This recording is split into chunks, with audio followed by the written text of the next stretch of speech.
Thank you for joining us today at Koenig Heritage Let's Talk. And today's topic is probably one that is really close to my heart and a lot of our community's heart. And it's primarily around the travel industry and where that is going, especially in the light of COVID-19. I mean, any recession, any slowdown in economic environment impact travel, but naturally because of COVID-19, that impact has greater magnitude in this environment. Now, I get a lot of questions from our community, which is, Nitay, what's happening with travel? Should I buy budget stock? Is now the right time?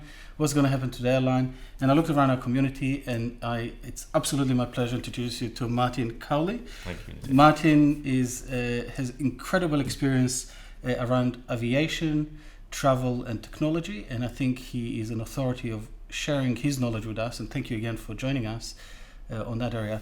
Now, Martin, how did you come to travel aviation? How does a young lad start in that career path? Thank you, Nitay, and it is a pleasure to be able to be here and talking about an industry that I've been involved with for the last 3 decades or so, which is a slightly scary thought, as you can imagine. But I joined a Hong Kong-based family company called Swire in 1981, fresh out of university in the UK. Spent some time in their shipping businesses, but then as the aviation world started to really explode in Asia in the 80s and 90s, opportunities emerged in Cathay Pacific Airways, which was also part of the group. So most of my career, my 20-year career with Swire, was in the airline business with Cathay Pacific Airways. Along the way, I became interested in technology, and particularly the technology of distribution and selling. And in 2000, having married an Australian girl and basically started to have children in Asia, we decided to take an opportunity with an American technology company called Sabre back in Sydney in Australia. And so moved back to Sydney to bring our children up here, and I then embarked on a 10-year career with Sabre. Sabre is one of the global distribution systems, commonly known as a reservation system, but it's much more than that. Sabre is one of the leading providers of reservation systems and IT to airlines and hotels and travel businesses around the world. That took us to 2011, at which point I decided to branch out on my own, having spent a bit of time with Sabre in Europe. And since 2011, I've managed to fashion a portfolio of board and advisory board roles, helping travel and technology company owners to grow their businesses, and along the way also become an investor in this sector. So that's the 3-decade story of my career. Thank you, Martin. And I think for those of you who watch at home, there's really 2 elements to the discussion today. A lot of you are family offices or high net worth individuals who are both investors but also like to travel. And I think the reason I thought Martin will be great today, because he has both experience in the travel as a travel element, can I go on a holiday, but also as an investor. And for both of us, those 2 areas are important. The first question is, when can we travel? The second question, should we invest in the travel industry? And if yes, which one are likely to perform better? And with your permission, we'll explore those both 2 areas today. It's going to be a great time. Stay with us. Martin, the first question, I think, going from a top-down approach, so we'll start with the macro and then we'll go into, with your permission, to a little bit more details. First of all, what is travel? I mean, it just this elusive. There's a lot of ways of describing travel. Some people talk about travel as being a force for good, the way that travel connects countries, connects companies, connects individuals. And I think that's quite a nice way of describing travel. People travel for fun, they also travel to work. And there are 2 very distinct categories, and we're going to talk a little bit about them. But for me, principally speaking, travel has been a way that I've connected with people and maintained those connections throughout my working life. It's the way that I met my wife, for example, as well. There's a big personal dimension. As a backpacker in... she was working... No, we were already quite mature at that time, but she was working in Jakarta as an expatriate. I was working in Jakarta. Wow. She's an Australian girl. And so there are lots of different dimensions to travel, but people really do enjoy traveling. Correct. And it is not only therefore a useful thing, but it's also a fun thing to do, as I'm sure many of your audience will already have experienced. That's right. And I think there's a great distinction between travel, because I always thought of travel as tourism, but that's not necessarily the case, is it? So yes, and I know a little bit about tourism. One of the roles that I have today is I'm the regional ambassador in Oceania for the World Travel and Tourism Council, which is the peak body for travel and tourism globally. And tourism itself is an incredibly important part of the world's economy. People maybe don't know that tourism is responsible for 1 in 10 of every jobs that's created in economies globally. And in some markets like Spain, it's even more important than that. But tourism is I guess, the thing that binds travel together. It's the way that countries and regions and economies come together to support travel and the travel industry generally. I understand. Now, the $1 million question, Martin, when can we travel again? I'm sure you get that asked a lot. If I knew the answer to that, Nitay, it would be a very valuable thing. It's a serious matter, though, and you can imagine that over the course of my career that I've been through a number of these crises. They're all very challenging. If you go back to 9/11, which a lot of people talk about, if you compare what we're going through today with the SARS epidemic that affected travel. Travel is a fairly fragile thing. I mean, one of the first things that happens when there's a crisis is that travel stops.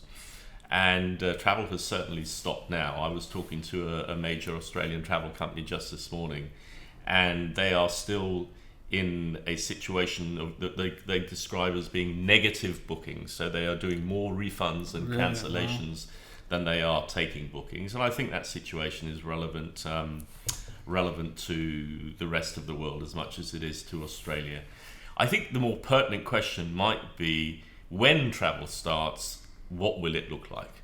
How will we travel? It will start again, whether it starts again to certain destinations, or let's say domestically within the next few weeks to months, whether it starts to New Zealand before the end of the year, whether it then starts intercontinentally to overseas destinations sometime in early 2021. Nobody has a precise view on that, but we do know that it will start, and then it will be how will it start? What will be the kind of the new rules for travel that we will all have to get used to if we are going to travel? And I'm sure many people will travel, of course, but it's how will it happen? I know there's no crystal ball for travel, but if you had to guess, and it's a guesstimate to everyone who's watching, how do you think that will shape going forward? Well, look, I think it's becoming clear that there are going to be a lot of different new rules around cleanliness, around sanitation, around how people behave, how people interact, how aeroplanes, for example, are configured. And some people talk about the empty middle seat, which I don't think is an economic proposition that will stand up. But so you can imagine that around the world, airlines and the people who are working there are really thinking all of these issues through. Qantas has come out with some very clear statements about how Qantas sees the future, very, very positive statements, which I would encourage the listeners to investigate. But I think, travel starts when you leave your front door, really. So how will you get to the airport? Do you take a car? Do you take the train? And then when you get to the airport, what is the airport experience like?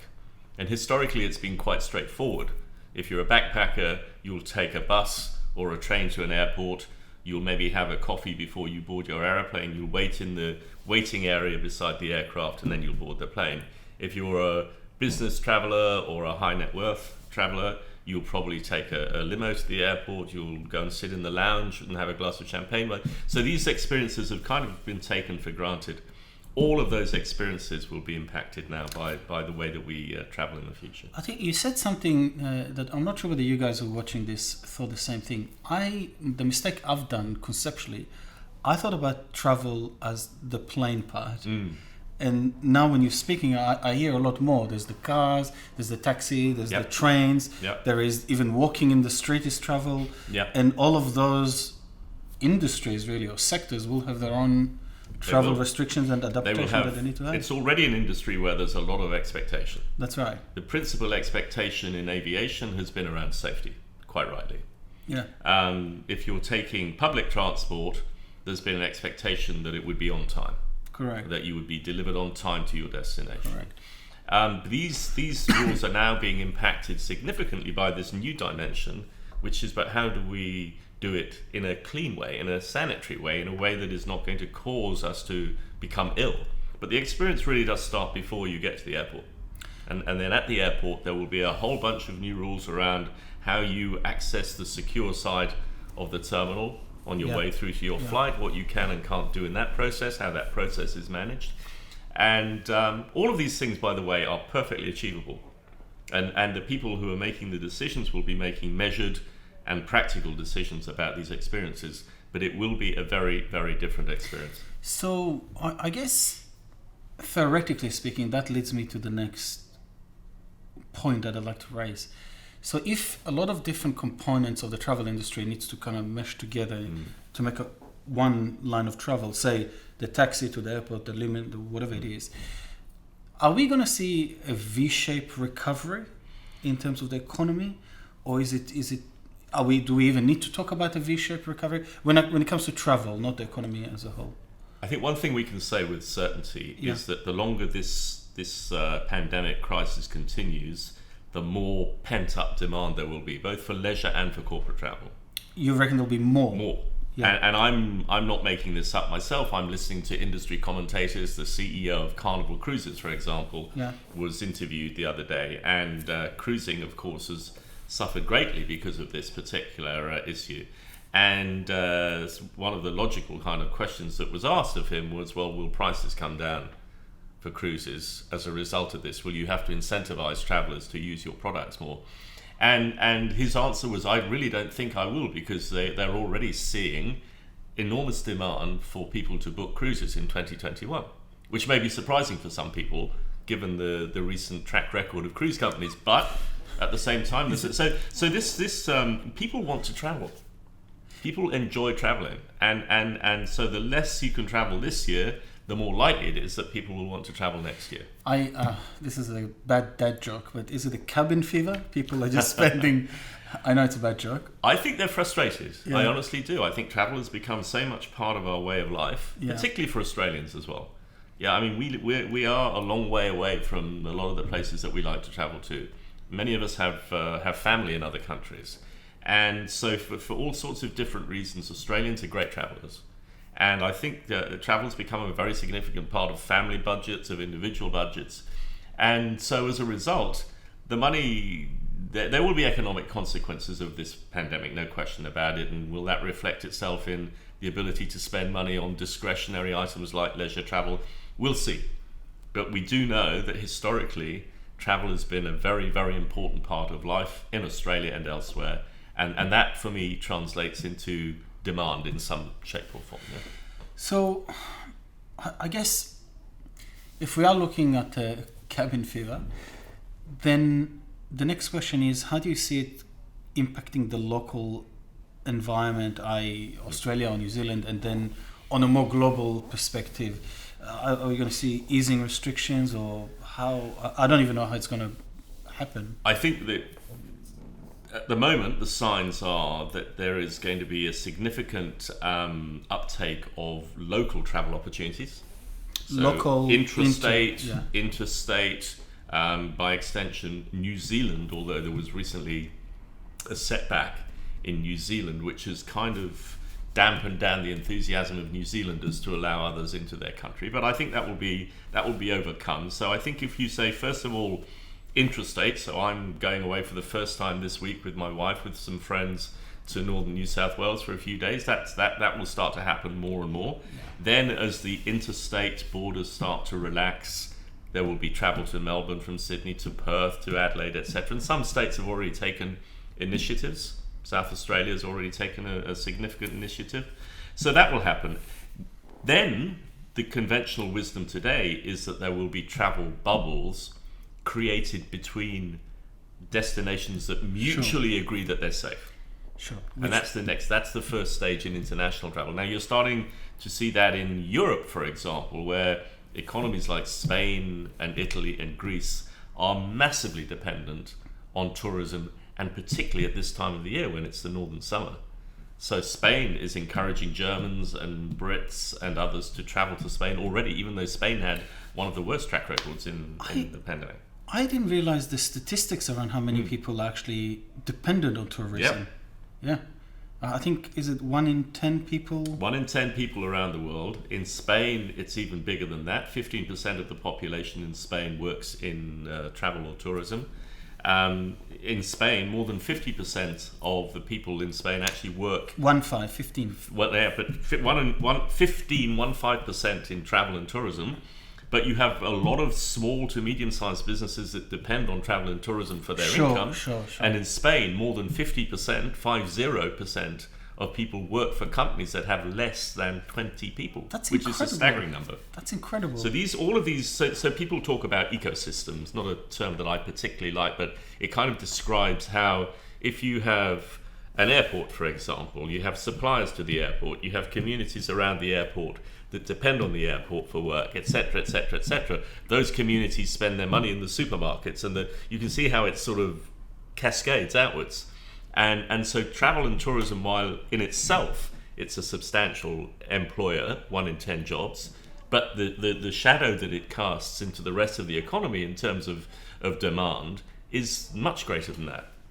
And that's why governments have been so supportive, by the way, of the industry. I think a lot of people, I most certainly have, underestimated the dependence on the tourism, especially in places like Spain and some other places. Yep. I'm sure Australia will have incredible. We have absolutely inbound tourism is a massive part of the economy in Australia in all of its different ways. So, with all those changes, how is it going to impact the travel or tourism or whatever it is, vertical? I guess internationally, domestic, luxury. There's different type of verticals in travel. We're going to see a sort of a staggered recovery, I think, as I said just now, which is you will start to see short trips within states, then bigger trips across states, and then selective international destinations, and then ultimately, and again, without having a crystal ball, it's hard to predict. But we would say that everybody's now counting on Northern Summer 2021 as being the time when we get back to some kind of Northern Summer. So let's say bookings would normally happen either at the end of this year or early next year for June, July, August 2021. Sure, yeah. However, I would say that all companies that I'm talking to are saying we are going to be much smaller. Really? So the booking pattern and the traveling pattern might re-establish itself, but it's unlikely that the numbers are going to re-establish themselves in the same way, and that could go a little bit further out, I think. Okay. And there's a lot of questions that are still not answered. I mean, we are not seeing recovery in the US, for example. We are seeing certain countries like Brazil, we're seeing countries in the Middle East where you would argue that this thing is not yet under control. So, it's going to be a country by... Fortunately, in Australia and New Zealand, we've been very fortunate. We've been very quick off the mark with the measures that we've taken. I think so we understand what's going to happen, or have a guesstimate of understanding. We never have a crystal ball. And I encourage you to think at home or wherever you're watching this, what is going to be your behavior? And I'm going to pose it to you with your permission. Say borders are now open. Are you now comfortable going to Disneyland? I mean, I'm sure our audience is not a Disneyland group age, or maybe they are with the grandchildren. That's right. That's right. What I'm trying to say is, would you go to a camping as a travel, or would you go to stay in a 5-star hotel or to Disneyland or where there's a lot of people? Yeah. Think about your behavior. What would you do? And I'm keen to hear what you're seeing. So let's separate the two verticals within travel. Let's put business travel over here for now. We can talk about that in a minute. Talk about leisure travel. And as I said earlier, from an airline perspective, safety has always been the number one consideration. Yeah. Safety now has another level to it. Previously, safety was all about making sure that the airplane left on time, arrived on time without any incident in between, right? Now you've got that still as the most important thing, but you also now have another layer, which is sanitation, let's call it that. Yeah. So those things come together. Both of them are very achievable and achievable economically. It's not that, sanitation will put a little bit more of a cost burden on the airlines, but not something they cannot manage, and they will have to, right? So they'll work that all out. Then you think about, well, why are you traveling? To get to destinations. And I think you can very safely assume that the large providers, the Disneylands and that sort of thing, the big resorts, that are so important. So, the Germans travel to European resorts and Middle Eastern resorts in thousands and thousands, and these are very big. They will all have their action plan firmly in place. Yeah. So that family kind of stuff. But Fiji has just been talking about how it's going to. That's a great example, right? And it's happening right now. Yeah. So it's a very good example for Australians and New Zealanders. And a business partner of mine has a resort in Fiji that he's opening up again. So that's a good thing. So the decision should again be made not on whether it's going to be safe or clean. All these things will be done. It's about whether you feel comfortable personally doing it now, or will you do something in Australia this year and then maybe do your overseas trip next year. Yeah? And I think it's particularly important because most of our community, as what is broadly defined as the risk group of COVID-19, the 65 to 75 years old individuals. And for you as well, you need to think carefully whether what you're comfortable with and exposure for risk. But what I'm hearing from you is that the airlines, particularly the airlines, do and should and must have the tools to deal with that additional risk level. All of the stakeholders, so go back to where we started, the guys that take the limo services to get you to the airports themselves in terms of the procedures. Now, these might initially feel a bit onerous. It might take a little bit longer. You might have to allow a little bit more time when you get to an airport to be processed. But all of those things will be done with safety and sanitation as the kind of the benchmarks.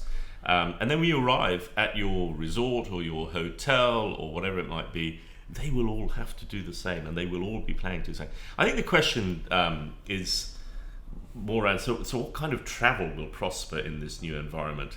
We're already seeing, and again for the demographic that we're talking to here, we're already seeing a significant interest in experiential travel. That's right. Walking in Australia has never been more successful.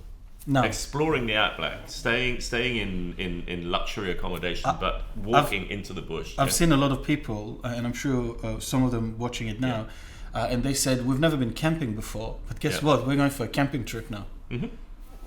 And you can do it in a lot of comfort. I've been involved with companies that have essentially tried to model the Australian experience on what's been traditionally the African experience. Yeah. So creating luxury bush camps where you go out, and of course we don't have the big five in Australia, but we have crocodiles and we have birds and we have wild horses and wild pigs and we have river life. We have, so you can recreate that luxury experience here. And I think there will be a significant uptake domestically in that kind of holiday going forward. And that's the cabin fever. You can't stay at home for too long. You want to get out. Correct. Especially if you have the available funds in this environment to do it. You want to travel. Correct. From a leisure perspective. I think that leads me to shifting a little bit from, I guess, the macro level of travel, aviation and tourism to a more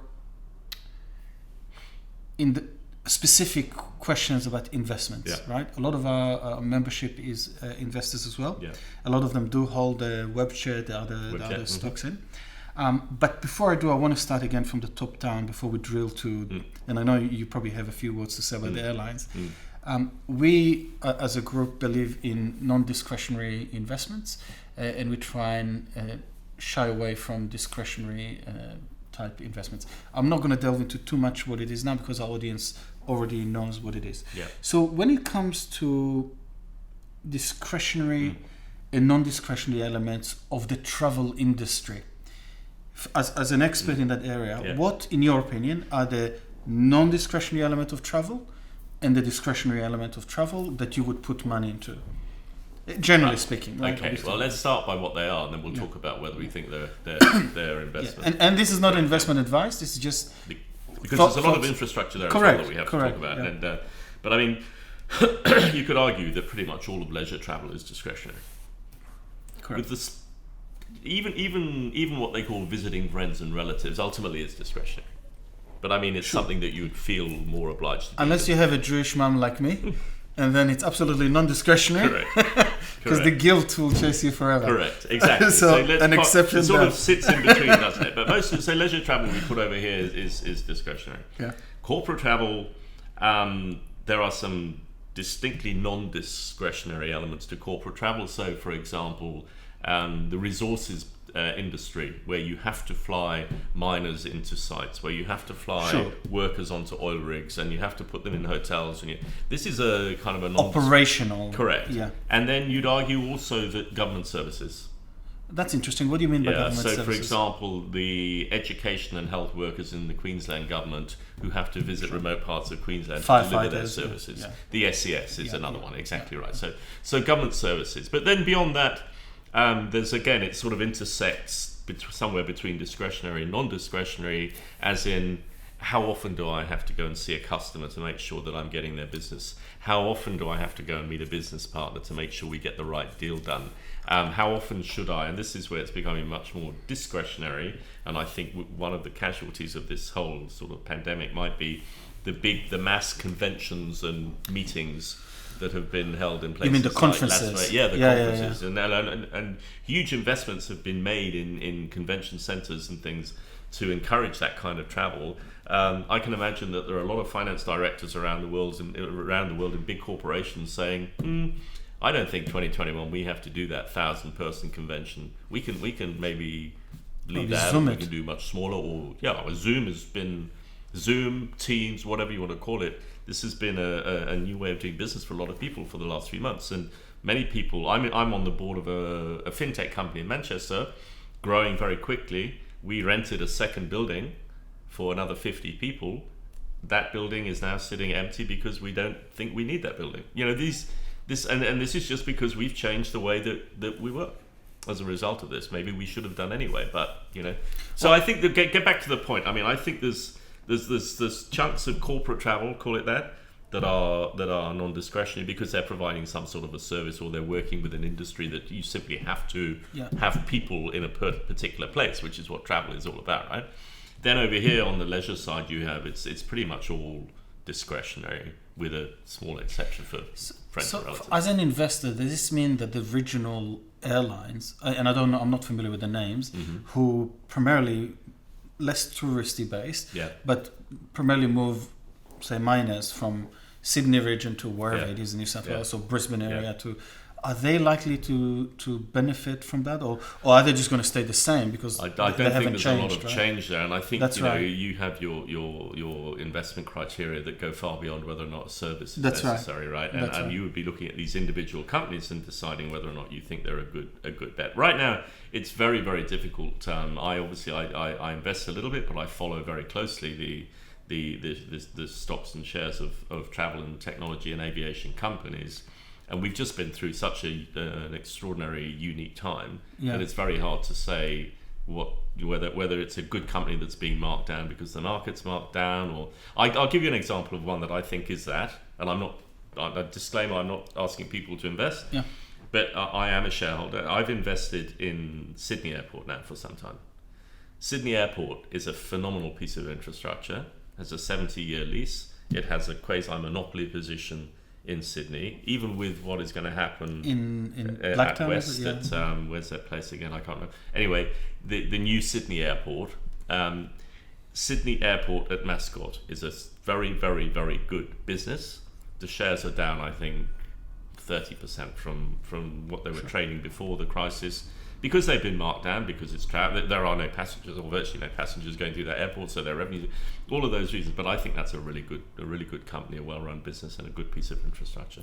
So I just think you have to be very clear about what is a good business and what is not a good business, and I'm sure that's what. And I can't see. I mean, I'm not an expert again. I'm not familiar, for the record, with Sydney Airport. I don't hold shares in it.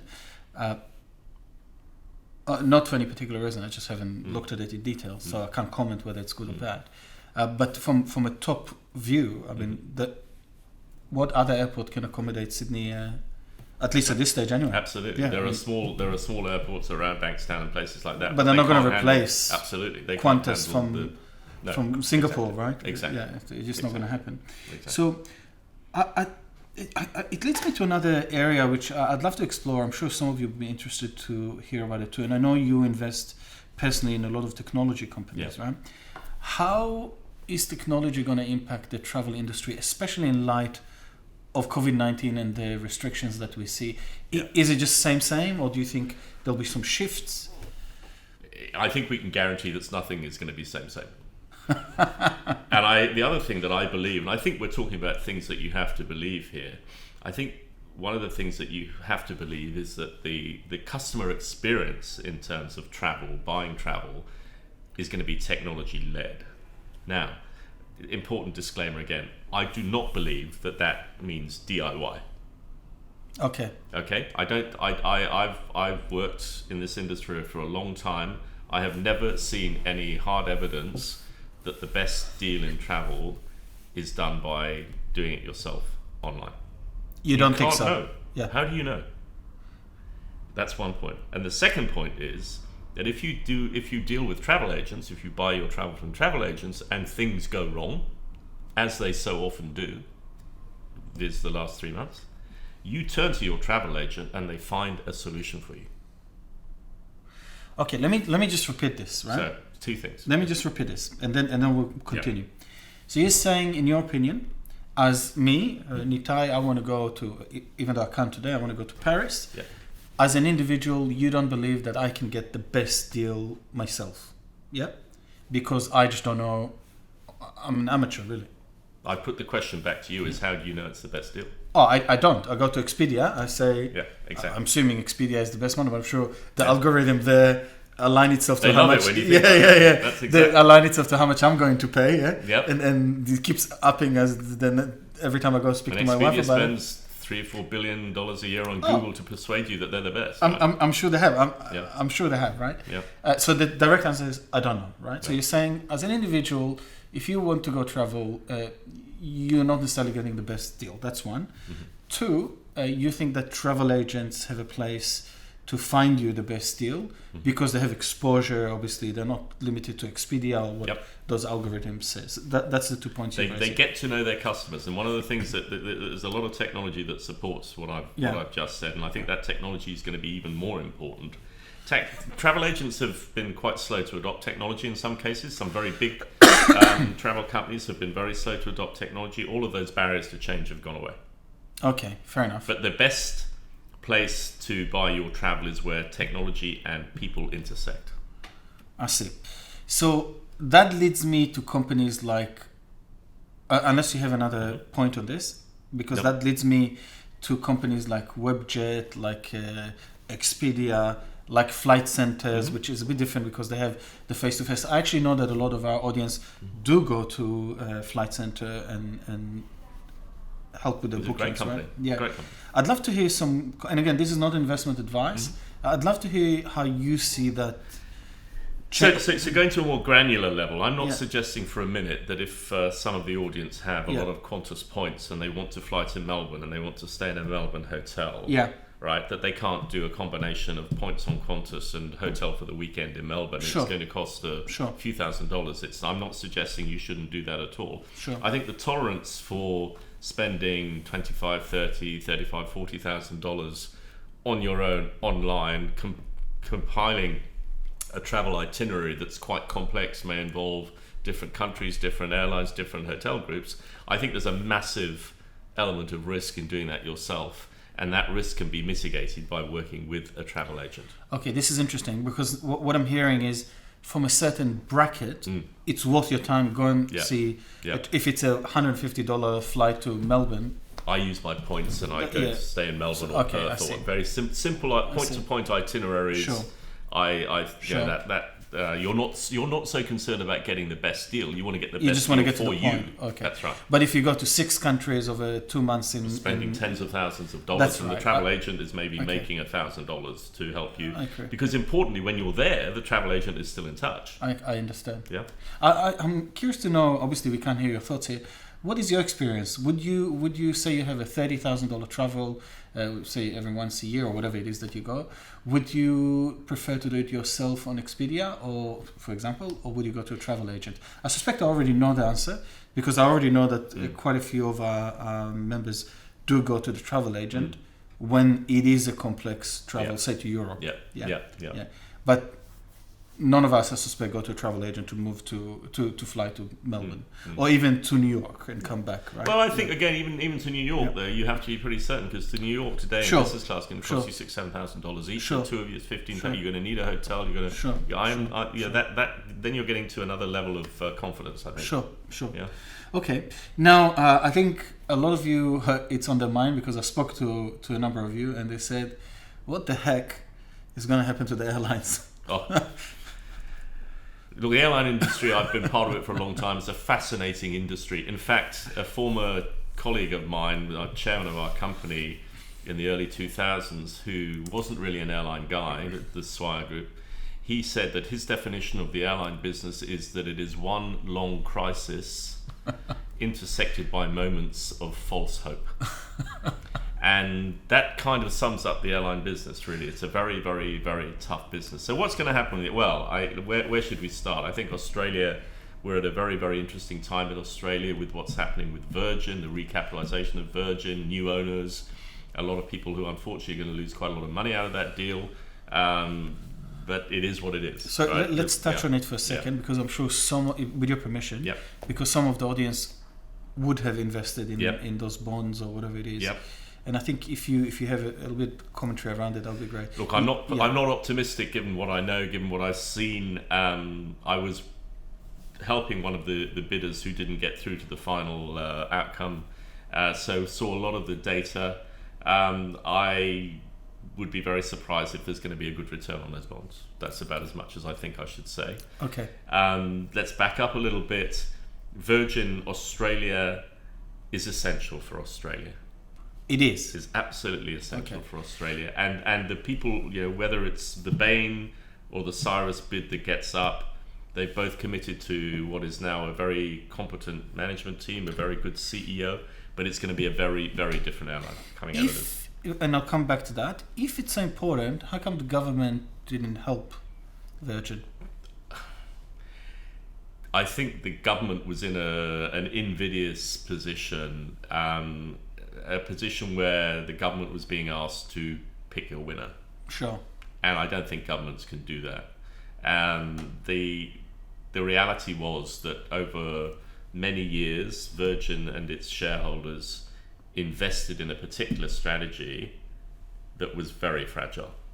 Can we explore that strategy? Absolutely. It's very simple. Virgin went from being a low-cost airline, as they're referred to in other markets like the US and Europe. So a definition of a low-cost airline: single aircraft type, single configuration. So very infrequently would they have a business class, for example. So all economy, very simple processes on the ground in airports, maybe access to lounges but not owning lounges.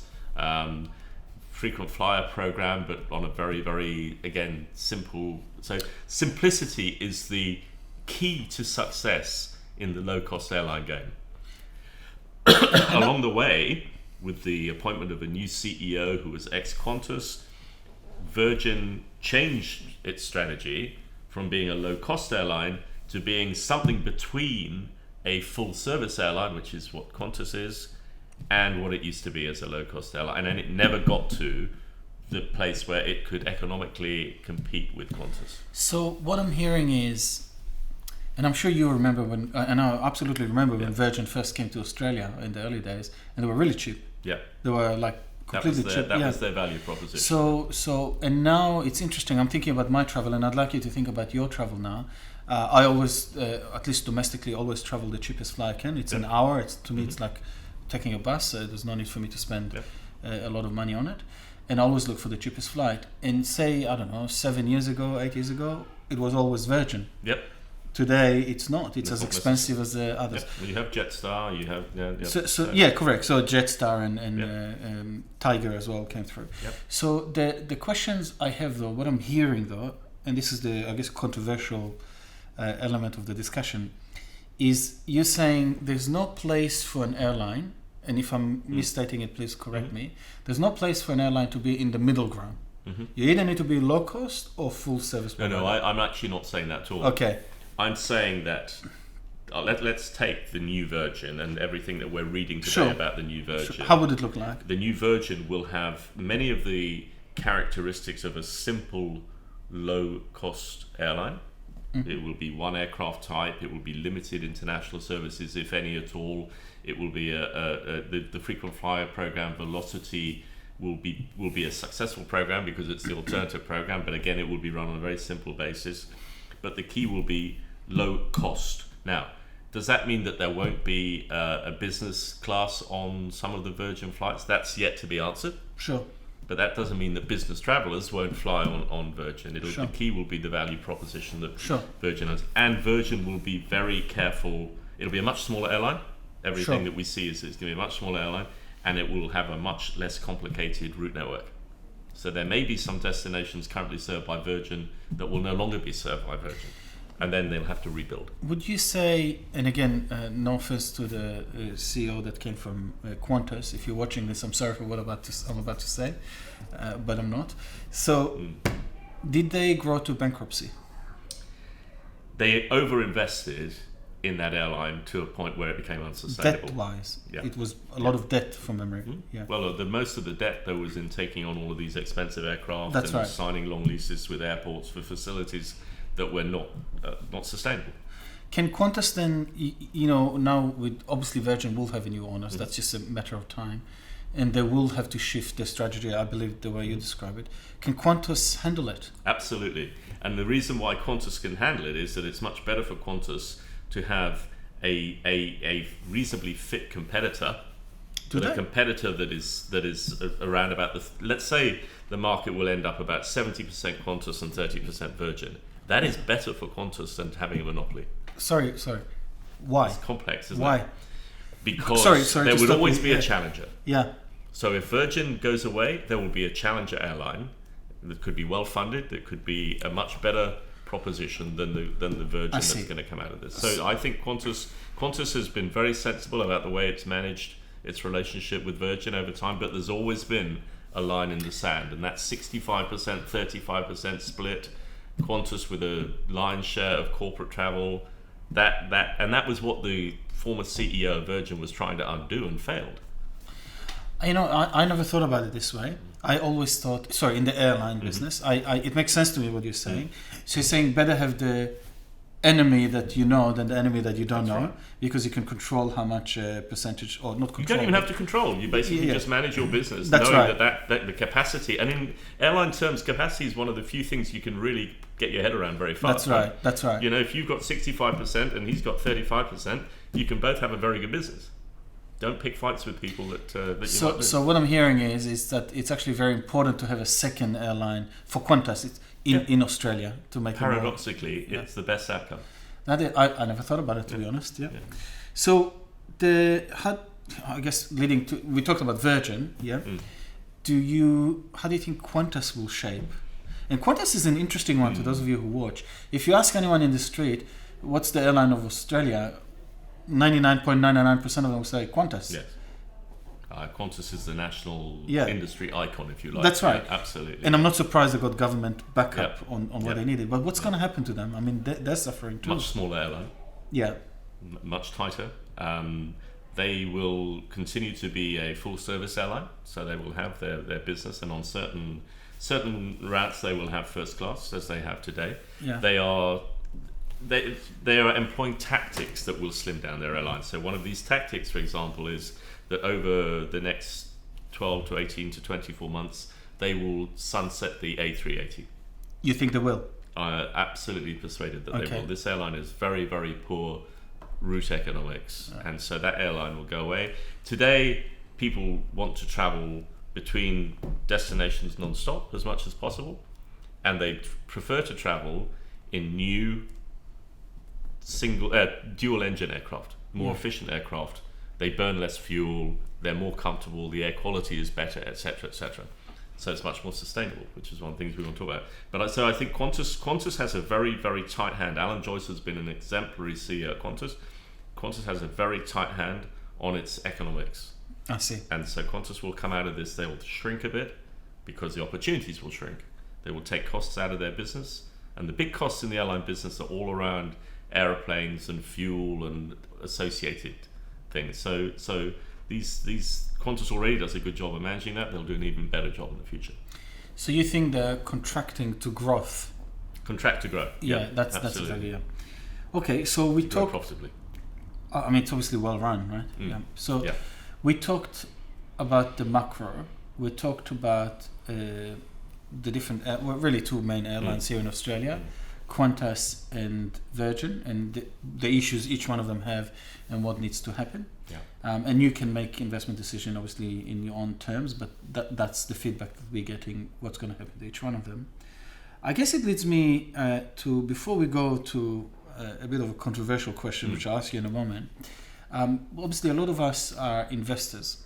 Who are going to be the winners and losers in the travel, the big picture of travel, in this climate or after this climate? So we have in Australia a small number of really good travel businesses. I really like Flight Centre as a company, but Flight Centre has shrunk its business dramatically since the onset of the pandemic and will be a much smaller company coming out of it. Their shares at one time were in the high 50s. I think today they're in the low teens. I'm not here to give investment advice. I'm just going to paint this is not an we already know the disclaimer at the beginning of these sessions. It's your own opinion on Webjet is I think a very well run company. Why? Diversified into great management team, very strong. They're not just an online travel agent, but they are the second biggest hotel distribution company in the world. I didn't know that. They've acquired what we call bed banks, so wholesalers of hotel rooms. In fact, their CEO has relocated to Europe to run that business. Okay. They went through a terrible time, obviously, at the start of this, but they've recapitalized and they're coming out of it strongly. Do you think they'll change? No, I think their strategy is pretty good. I think they've just been sort of cut off in mid-flight with what was a very good strategy, to use an analogy. I really like a small company that most people won't have come across, but is very focused on domestic tourism, called Sealink. Very well-run company. Ferries, destination resorts, buses. They are. I think they're a company that's going to do really well. Why? Because of the way that the domestic footprint that they have and the services that they deliver. So they and great management. Yeah. So are those services? I might be wrong here. Are they non-discretionary? For example, the ferries. There'll be both. There'll be an element of discretionary. There'll be moving goods as well as services around. But principally leisure. Okay. So your favourites at this stage, you think the winners will? I've already said I like the airports. I mean, I really like Sydney Airport. I mean, Sydney Airport I think was oversold because of what the situation that we found ourselves in. But those are the ones that I like. Losers? Look, the losers are actually not listed companies in my view. The losers are the small to medium-sized travel agencies that have built their structures, their bricks and mortar models in places where they had a community who would be very loyal to buying travel from them, and they simply don't have the scale to compete going forward, in my view. But they're not investable. They're not investable anyway. Yeah. Okay. Now, I am obviously, until the time, I've learned a lot in this period, and I'm sure as an uneducated person when it comes to travel, other than booking my ticket, what are the myths that we as an audience and myself as well probably have in our mind?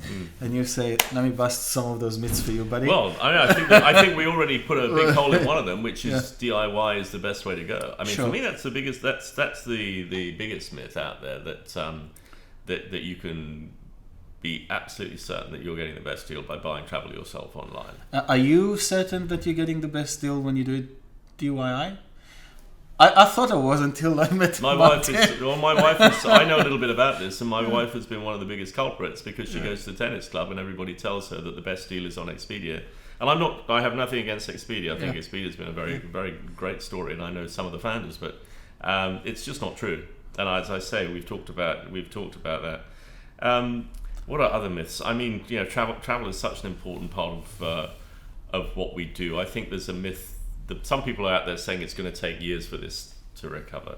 I think it will take time, and I think it will be different, but I don't believe in forecasting 2-3 years out. But for anything, I believe, as I said earlier, that we will see a staged recovery in travel over the next 6 to 12 months, starting with domestic and building out selectively into international, and then after that, we will see a proper. The demand is there, the desire is there, and then in corporate travel, we haven't talked a lot about corporate travel really so far, but in corporate travel, some people are sitting on the fence at the moment in terms of, is it really essential to go and meet the guy in New York that you want to create a joint venture with? Can you do that on Zoom? I think it's both. There's an awful lot more that we can do using media and Zoom that we didn't really believe in before, right? We've been forced to become acquainted with how it works, and for a lot of people that's quite challenging, right? Because you're remote, you don't have somebody sitting next to you saying, well, if you press that and you do that, then this will happen, right? So, but once you're set up and once you're using it, you start to understand that it's a great thing, and it's also a very social thing. I mean, you've probably, like me, you've been on Zoom cocktails or Zoom dinner parties, or I've been zoomed out. Yeah, well, but I think that's a really important observation, because when you've got Zoom fatigue, you want to get on a plane, go and meet the guy, right? There's only so much that you can do. So we don't really know yet the numbers, but I mean, I think that the reality that we're going to have in the future in terms of corporate travel is going to be like somewhere between where we were and where we will be, and Zoom kind of fills that, or Teams, or whatever, fill that gap. I think that you raise a really interesting point here. I'm looking at our business, or the way I conduct business. At the end of the day, and I'm sure those who watch have similar views as well, Zoom can replace a lot of the meetings that otherwise we would have face to face. But as my father say, I don't know about your father, but my father always says, to really get to know a person, you need to look them personally in the white of their eyes, which means see them in person, shake their hands, and then you get to know a person for real. And I don't think, maybe in the future you can do it, but I don't think today the technology is Zoom. This is exactly what I mean by the middle ground. And it's there are consultants, I know some guys at Carney's, they would be going to Melbourne 2 or 3 times a week. Yeah. And they would be going to Singapore twice a month. They are going to devolve a lot of responsibility for the work that needs to be done onto people in market. Maybe more junior people will get more opportunities to grow.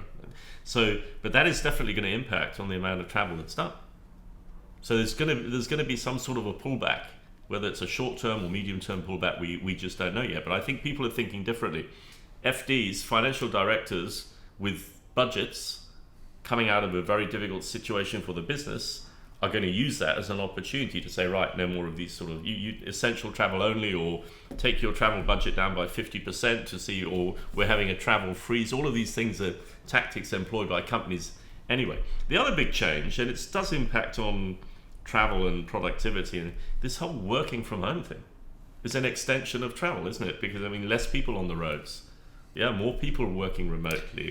That's just another dimension that you and I haven't talked about before, but it's all part of the same thing when it comes to productivity and output and relationship building and using technology to communicate. And I think a lot of people will continue to work from home. Yeah. It won't be frowned upon if you work from home. To certain industries, of course. Absolutely. Yeah. All right. Now, the last areas I wanted to touch, and I'm not sure. I have an internal debate about this area. Because I'm thinking, if we're coming in the back of recession, so we need to restart the economy, or a sector, in this case the travel sector, but there's always the question of environment, sustainability. Do you think that will be pushed aside by airlines or travel? Because again, I've just learned today that the travel industry is not just the airlines. Or is this still something they're going to look at? What's going to happen around sustainability? I would say the reverse. I think there will be a more heightened focus on sustainability. In Europe, in certain markets, they call it flight shaming, where they're trying to persuade people not to travel by air. So there's going to be pressure on that particular dimension. The airlines have always been in the firing line, if you like, in terms of sustainability and the amount of fuel that they burn and the amount of carbon that they create in the air. The governing body for the airlines, IATA, is in Geneva. They have launched a program for the global airline industry, which the airlines are mandated to sign up for, which is a carbon offset program. Some people say, well, carbon offsetting is just one thing. It doesn't mean that you have cleaner fuel, but it's a start. It's an important part of it. There are companies that are creating technology whereby you can identify what are referred to as intelligent commodities. Those commodities, what they're essentially saying is that not all carbon is created equal. Not all carbon there's clean carbon and dirty carbon. That applies to agriculture, it applies to water. So the sustainability theme cuts across the whole of the economy, but it's been particularly in focus when it comes to travel and transportation. And the airlines are responding. So my sense, in answer to your question, is that there will be an increased focus. If you add the sort of effects of the pandemic and the heightened awareness of sanitation and cleanliness being important to an already growing movement to make travel cleaner, then you have to have more focus rather than less. What do you think? I'd definitely like to see the travel industry more sustainable. Well, I'd encourage everybody who's listening also, please offset your travel. When you buy your ticket, wherever you buy it, and you come to the shopping basket at the end and it says it's going to cost you $2.50. Please offset, because the money does go to the right place. Qantas reward that, by the way, with frequent flyer points. I didn't know that. Yep. I'm going to pinpoint you on that. I often, and I admit it, often when I see the $2.50, I not always click the $2.50. Why is it important? Because it essentially pays for the regeneration of an offset. I see. So that money doesn't go to Qantas and straight into the funds. Okay. It actually goes to a project that Qantas is sponsoring. It might be a water project in northern New South Wales. But those funds are taken and they are used to invest. And it goes directly to your carbon. It goes directly to that. So there's no clipping the ticket. That's what I'm saying. This money goes straight into. I thank you for that. Yeah. For those of you who now watch this, I give you my word now. Every time I will fly, I will click that $2.50 because I was always suspicious of it. And the uptake rate in the industry, just so that the audience knows, right now is about 3%. Is that it? Wow. Which is really unfortunate. But Qantas, it's about 10%, but because Qantas offers a small number of frequent flyer points, but at least you get something, right? And you feel better about it. I think there's a greater element here. If I book, even a $100 ticket to go to Melbourne, I would click on the two. Now I will click. I guess my fear was that does it actually go toward? Yeah, absolutely. And maybe it's not been very well communicated, but the reality is that it's a carbon offset fund, and it's used for carbon offset purposes. Okay. Thank you. Martin, before we conclude, is there any other closing remarks you'd like to share with the audience? Anything you think we haven't touched in details that may be important for them to know, either on the market or investment perspective? I think this is an incredibly fast-moving time. Like most people in our industry, I'm really hoping that over the next 3, 4, 5, 6 months, certainly before the end of the year, that we're going to see some real initiatives to relaunch travel. At the World Travel and Tourism Council, where I'm one of the regional ambassadors, we are working very hard to put together meaningful business cases to support industry regrowth. Hundreds of millions of jobs have been lost as a result of the pandemic in this particular industry, and as I said, that's 1 in 10 jobs around the world. So I mean, incredible. But it's very uncertain times, and maybe in 6 months' time we should do this again and sit down and say what's happened. We should. Yeah, we should. It's been an absolute pleasure, Nitay, to do this with you. Yeah. Thank you very much. For those who watch again, we thank Martin for coming. I think it's incredible to find someone who's not just an industry leader, but also an investor in that industry, because the fact that you run a company doesn't mean you look at it from an investment point of view. So, and I hope this was beneficial to you. Martin, thank you very much on behalf of everyone who watched, and we'll see you in the next session. Thank you for joining us. My pleasure.